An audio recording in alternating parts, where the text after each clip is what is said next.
नमस्कार जय Jagannath welcome to my YouTube channel. चलते आज आम प्रस्तुत करवा मुग डाली खिचुड़ी। आपण मैंने यहाँ बनईकि ठाकुर पाखे लगे पारे।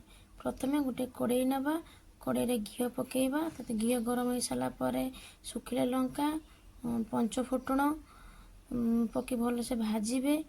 भलसे हो सारापर मोटे भुसुंगा पत्र पकेवा, भुसुंगा पत्र को भलसे भाजबे।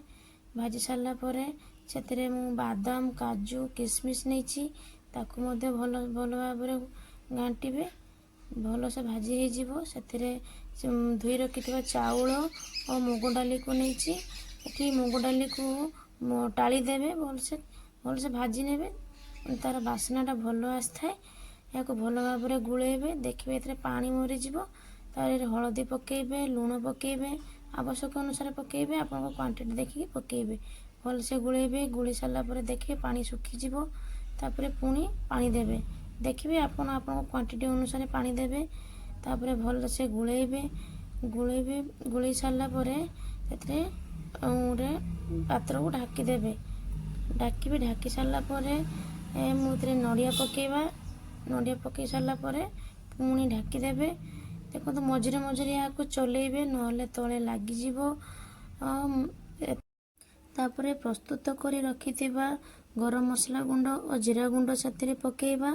तापर ताको भल से गुले देवा। तापर एथिरे गुआ घी पकेवा। गुआ घी को पकेकी भल से गुलिबा। आपण माने चाहिए मार्केट मार्केट आनी गुआ घी मध्य पकई पारे। यार कहीं घर तैयारी गुआ घी अधिका बासना आसता है। तापर या भल से गुलेबे या बेसी सुखिला करें टी पानी रखी रखिए कहीं ठंडा हो सारापर पूरा पानी एब्जर्व कर। देखु केते सुंदर खेचुड़ी होती ना पानिया होती ना पूरा सुखिला होती।